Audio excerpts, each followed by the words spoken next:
Ahora bien, lo siguiente que vamos a mirar es la definición de voltaje entre dos puntos, porque en corriente alterna no es tan sencillo.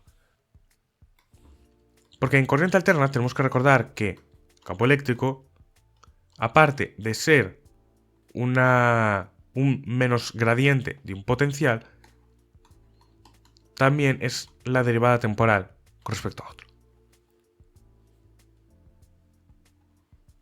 Entonces, si hacemos este circuito, esto es 1, esto es 2, esto es B, y esto es A, y esto es la dirección N, entonces consideremos los puntos 1 y 2. O sea, estos dos puntos.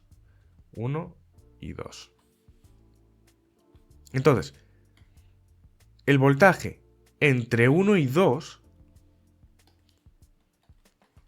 es la integral entre 1 y 2 de E por dL, por una línea concreta. Lo cual es menos integral entre 1 y 2 de esto de aquí, ¿no? Pero esto nos va a dar la diferencia de potencial. O sea, esto es el voltaje. Y esto es la diferencia de potencial. Son dos cosas diferentes. Entonces nos va a dar la diferencia de potencial menos este término que queda aquí. Menos derivada temporal de la integral de línea del campo A.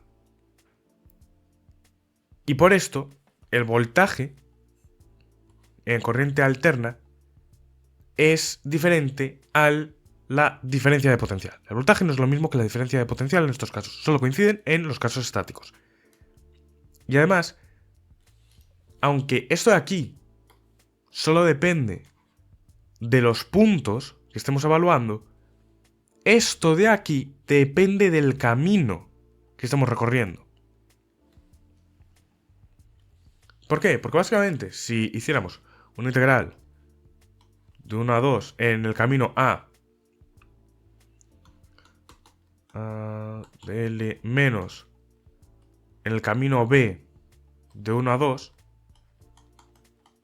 de L, o sea, si lo que hacemos es ir primero por este camino y luego ir por este otro camino, si hacemos eso, estaremos haciendo una integral cerrada de A. ¿Pero qué es eso? Eso es una integral de superficie de B. ¿Y eso qué es? Es el flujo. Por tanto, el voltaje entre dos puntos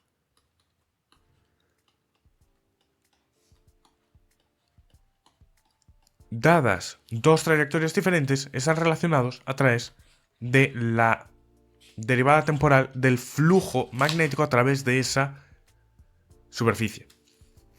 Esto implica que si nosotros cogemos dos cositos así, 2 y 1, y ponemos un voltímetro aquí, pongo el voltímetro A y aquí pongo el voltímetro B, entonces ambos van a medir voltajes diferentes según la colocación. Entonces, la segunda hipótesis que vamos a tener que hacer en la teoría de circuitos es que el voltaje entre dos puntos es único. Esto es, no depende de la colocación del voltímetro. Y, por tanto, el campo magnético creado por las corrientes del circuito puede ser ignorado fuera de los elementos. Esto es, estamos diciendo que el campo magnético va a quedarse solamente en los elementos, no va a salir al exterior y por tanto no va a afectar al medidor que nosotros vamos a poner. Por tanto, la teoría de circuitos es una teoría bastante aproximada. Entonces, sus limitaciones principales son las dimensiones del circuito y que los campos eléctricos y magnéticos tienen que estar localizados dentro de los elementos del circuito. No pueden estarlo fuera porque si no tendremos problemas como por ejemplo el problema de medir dos valores de voltaje diferentes en el mismo punto. Y por último, para cerrar este tema, vamos a ver el tema del factor de calidad.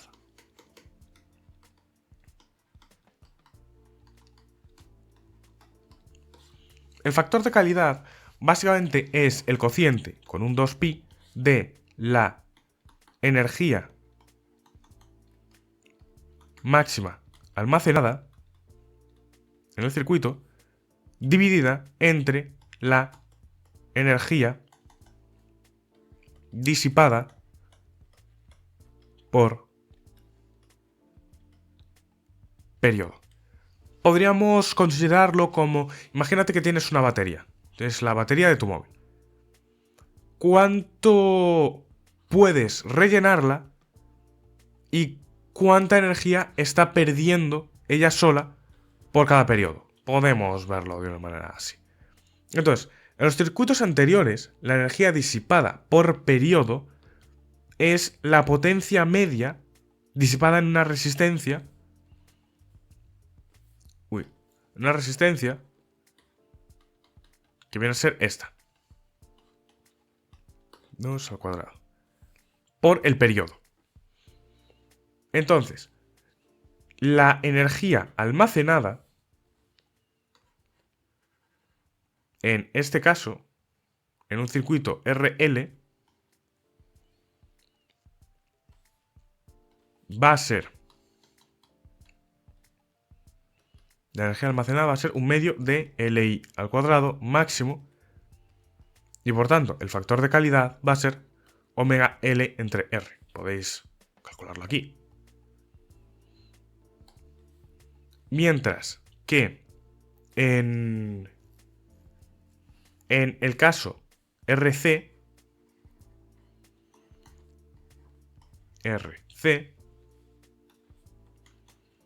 vamos a tener que la energía almacenada va a ser un medio de CV máximo al cuadrado, y esto es un medio del intensidad máxima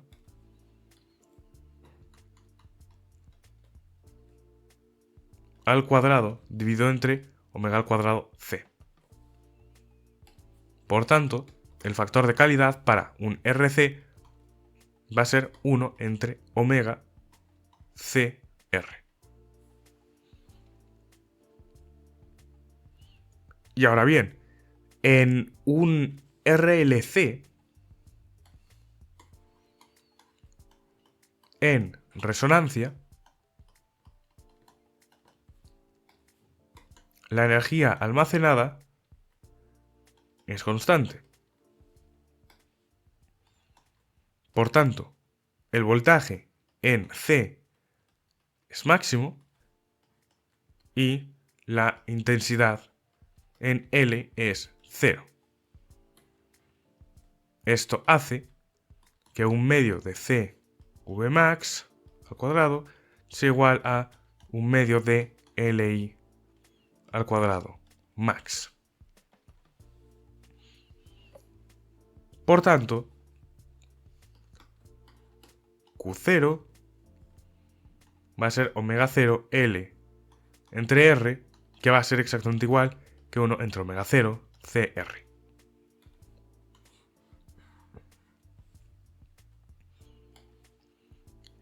Y como la potencia consumida es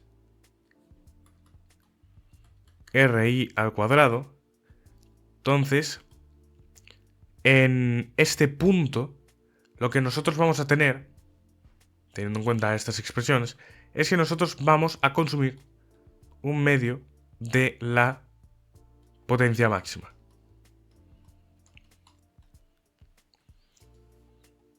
Y si queremos ver una gráfica, tendremos aquí intensidad, aquí tendríamos frecuencia, Vamos a poner aquí y 0. Y aquí 0,707 y 0.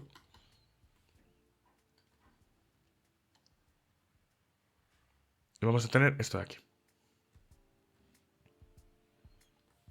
Entonces, vamos a tener esto así.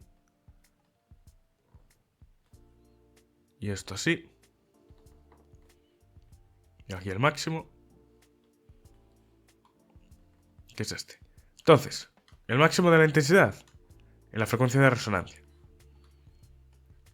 Bueno, vamos a llamarla F0. F0. Y aquí vamos a tener F1 y F2, cuya distancia va a ser AB, que va a ser el ancho de banda. Va a ser el ancho de banda esto. Entonces, el ancho de banda es la diferencia entre F2 y F1. ¿Y qué son F2 y F1? F2 y F1 son las frecuencias en las cuales la potencia es precisamente la mitad. Esto es, son los puntos en los cuales la potencia que estamos consumiendo va a ser la mitad que la que sería en la frecuencia de resonancia. Por tanto, serían los casos en los cuales I fuese 1 partido de raíz de 2 y 0. Y esto es lo que define el ancho de banda. De forma que pues, Q0 también se puede definir como omega 0 entre omega 2 menos omega 1, que sería F0 entre el ancho de banda. Así que más o menos estos han sido algunos conceptos de la teoría de circuitos en casos de campos eléctricos y magnéticos, y por tanto voltajes que varían con el tiempo, como hemos dicho, lentamente, con unas ciertas dimensiones y además con la restricción de que los campos estén confinados, de manera que hemos podido estudiar algunas de estas cosas, algunas de las propiedades como el tema de la definición de voltaje entre dos puntos, la corrección de factor de potencia, los circuitos RLC y la conversión en dominios tiempo-frecuencia. Así que en el próximo vídeo vamos a empezar con el tema de las líneas de transmisión, donde vamos a ver pues sistemas que pueden radiar energía, el modelo circuital de parámetros distribuidos, la capacidad de inductancia por unidad de longitud en un cable coaxial sin pérdidas, la distribución de corriente en un dipolo con alimentación central, el coeficiente de reflexión, las expresiones de campo lejano en antenas, relaciones de tensión de onda estacionaria, propiedades radiantes de un dipolo. Y con eso, en principio, acabaríamos este curso. Con este último tema. Así que ya sabéis, echadle un vistazo. También vosotros consultad más bibliografía, que eso siempre es positivo, el Griffiths y demás. Y cualquier duda me la podéis dejar en comentarios, así que nos vemos en el siguiente vídeo.